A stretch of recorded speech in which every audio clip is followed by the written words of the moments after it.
Across the nation, a troubling pattern is emerging. Churches, once sanctuaries of peace, are increasingly under attack. These sacred spaces, which have long stood as symbols of hope and refuge, are now facing threats that were once unimaginable. This is not a distant problem, it's happening in our own communities, from small towns to large cities.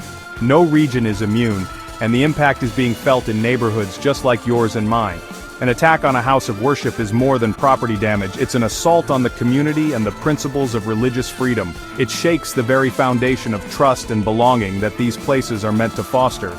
Churches serve as cornerstones, hosting food drives, providing shelter, and uniting people from all walks of life. They are often the first to respond in times of crisis, offering comfort, support, and a sense of belonging to those in need. When violence strikes, the ripple effects are felt by everyone, creating fear where there should be safety. The sense of security that once defined these spaces is replaced by anxiety and uncertainty. Just last week, a tragic shooting at Annunciation Catholic Church in Minnesota left 2 children dead and many injured, shattering a peaceful service. The heartbreak and trauma linger long after the headlines fade. This horrific event is a stark reminder of the real-world consequences of rising hostility. It compels us to reflect on how vulnerable our most cherished institutions have become. We must look beyond headlines and examine the facts to understand the full scope of this challenge. Only by facing the reality can we hope to address it effectively and prevent future tragedies. This isn't about fear, it's about awareness and protecting the vital institutions that support our communities. By coming together, we can find ways to safeguard these places and the people who depend on them. Only by understanding the problem can we begin to have a meaningful conversation about solutions. The time to act is now, before more lives are needlessly lost and more communities are left to pick up the pieces. The numbers tell a sobering story. A recent Family Research Council report tracked 1,384 hostile incidents against U.S. churches from 2018 to 2024. This comprehensive study sheds light on a growing and alarming trend. The frequency of attacks has accelerated dramatically in recent years, showing a clear and disturbing pattern. In 2018, there were 50 incidents. By 2023, that number had soared to 485. This sharp increase is a cause for serious concern. Even in 2024, with 415 attacks, the threat remains alarmingly high. The numbers may have slightly decreased, but the danger is far from over. Over half of all incidents in the 7-year period occurred in just the last 2 years. This concentration of attacks is unprecedented. This isn't a slow rise, it's a sudden spike, pointing to intensified social and political tensions. The data reveals a stark reality. These statistics transform isolated stories into a documented national crisis. Each incident adds to a growing narrative of hostility. The data makes clear, what happened in Minnesota is part of a much larger disturbing pattern. This is not an isolated issue. Churches are facing historically high levels of antagonism. The impact on communities is profound. The urgency to address this threat has never been greater.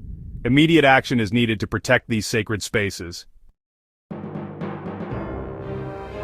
While attacks on churches are a national problem affecting communities from coast to coast, some states are hit harder than others, with certain regions experiencing a much higher frequency of incidents. In 2024 alone, 415 separate incidents affected 383 churches across 43 states and Washington, D.C., a truly widespread issue that touches nearly every corner of the country. California led the nation with 40 reported attacks, making it the state with the highest number of incidents, followed closely by Pennsylvania, as well as Florida, New York, and Texas, each of which saw dozens of cases that alarmed local communities. Tennessee and Ohio also saw high numbers, highlighting that the problem is not limited to just one part of the country. These 7 states together account for a significant share of all incidents, making them key areas of concern for both law enforcement and faith leaders. The reasons for these hotspots aren't always clear. Factors like population size, local tensions, or even differences in how incidents are reported may all play a role in the numbers we see. But even one attack is too many, and the impact is severe wherever it happens, leaving lasting scars on congregations and neighborhoods. The threat is pervasive, underscoring the urgent need for a national conversation on how best to protect houses of worship and support affected communities.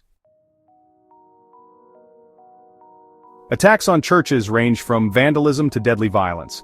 Vandalism, graffiti, broken windows, desecrated symbols, remains the most common, aiming to intimidate and instill fear. But there's a disturbing rise in violent incidents, especially gun-related attacks. The Minnesota shooting is a tragic example of this escalation. Motivations shift with social and political events such as spikes after major court decisions. Security measures must adapt. What stops vandals won't stop armed attackers. Churches must remain vigilant and prepared for a range of evolving threats. Even these alarming numbers likely understate the true scale. The report relies on public sources.